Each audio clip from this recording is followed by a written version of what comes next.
Good evening and welcome to another episode of Que-stead-Que. What you gonna do?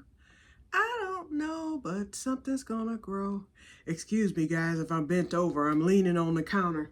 My walker is, actually both of the walkers are behind me, but I have them out of the way.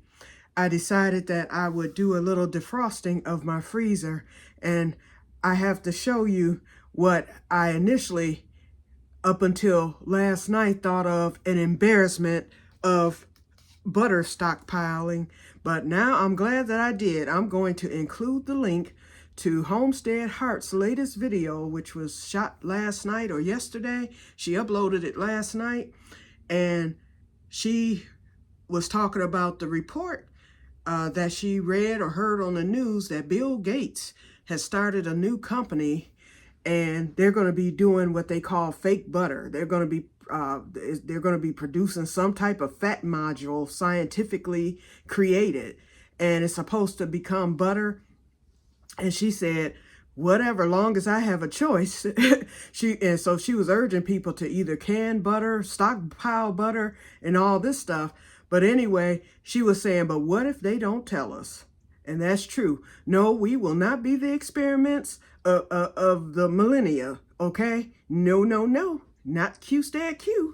So although I was like, okay, I'm getting too much butter. In fact, whenever it goes on sale at Meijer's, this Land O'Lakes butter is regularly either $6.99 for the regular or $7.99 for the deluxe, which is the extra creamy. And this is some good stuff, y'all.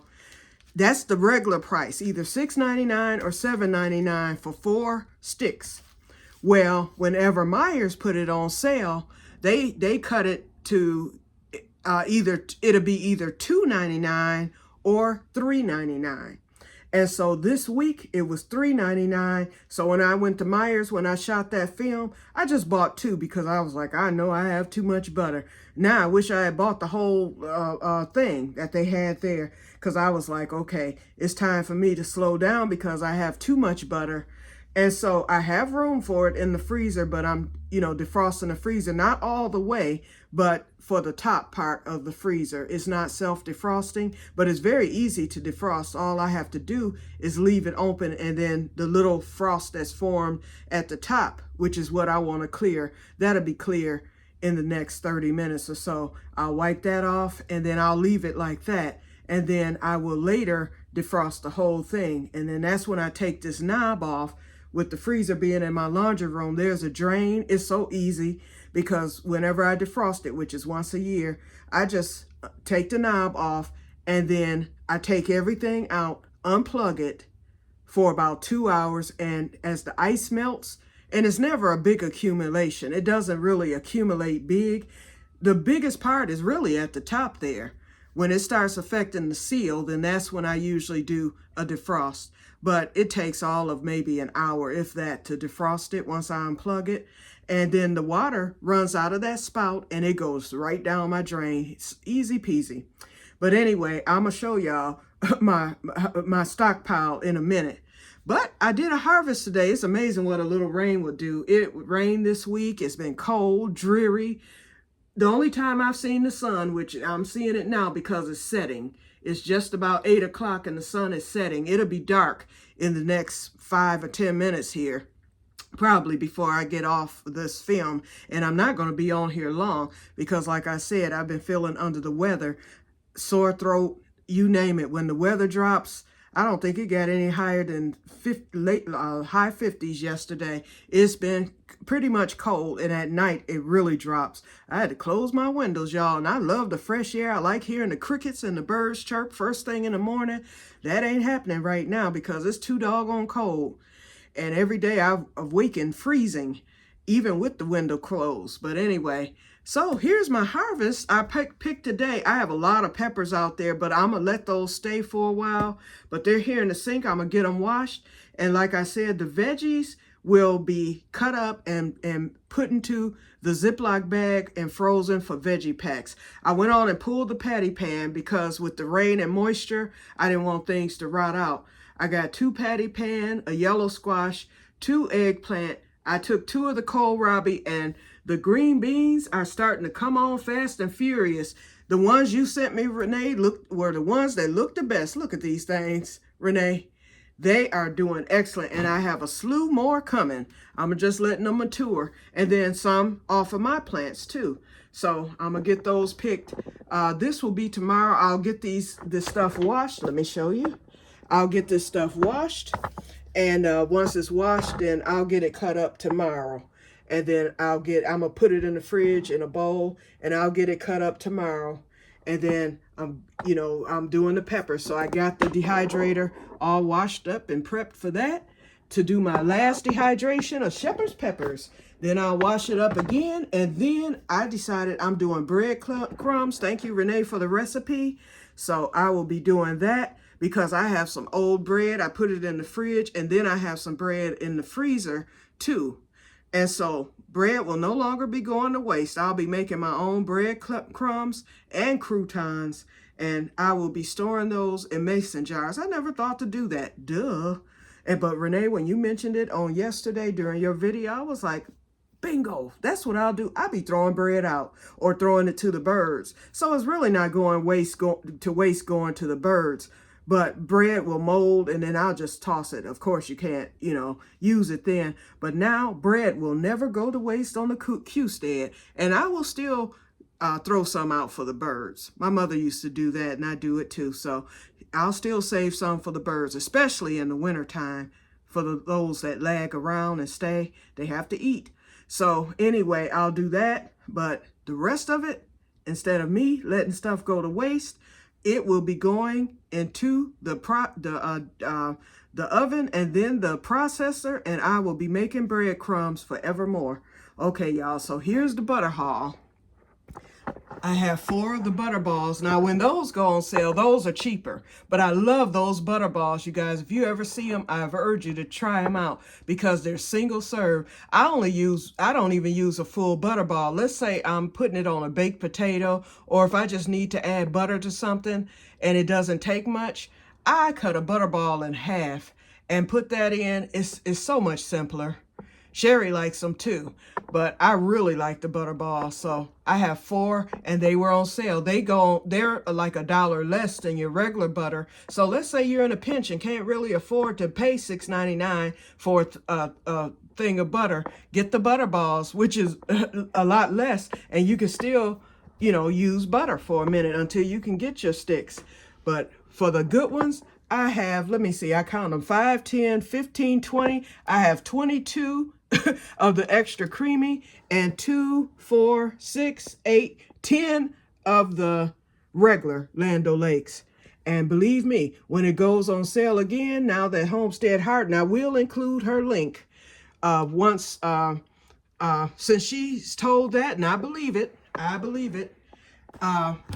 every time it goes on sale. I think the sale ended on Wednesday because our sale at Myers go until Wednesday. They come out with a new sale on Wednesday, and this is Labor Day weekend, so it may still be on sale, but I'm not getting any. But the next time they have a sale, which will be right around Thanksgiving and Christmas, oh, you can best believe I will be getting some more. So it's good that I'm doing the defrosting, and that will allow me to organize this to where I know how many more I can get. I want to get up to 50. So with me being up to 32, 42, 3, 4, 5, 6, 7, 8, 9, 50. I need 18 more, and that can easily be done. Usually when it goes on sale, I'll buy 4 at a time.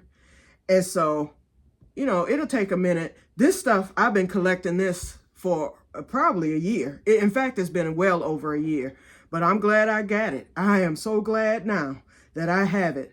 I wish I knew how to can it, but I'm not going to even bother with that. I just prefer to freeze. And canning is too much work because when I did those pickles that year and I did some pear preserves, I was like, oh no, this is not for me. It was too much work lifting those heavy pots and doing I mean, it was all right. Everything turned out good because I did it strictly by the FDA ball book, the USDA standards.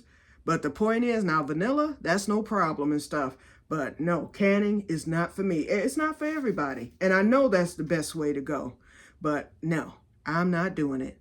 Now, I might make some shepherd's pepper jelly, maybe, but I don't need the canning thing for that. I can use a smaller pot because I'm not doing a big batch. I would be doing maybe only 2 or 3 jars, so I can use one of my regular pots to do that because I will have to water bath it for the jelly that's going to be preserved. So that I can do, but not a haul of butter like this. So I'm gonna put you on pause while I go get the butter put away because I believe the freezer is ready because I've already knocked off some of the frost.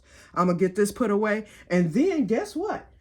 Homestead Heart's video was making honey butter, and so I have this small amount of honey left over. So I'm gonna use this, and I'm gonna use this little jelly jar, and I'm getting ready to make, and she said 2 tablespoons of butter. And it her jar was just like this.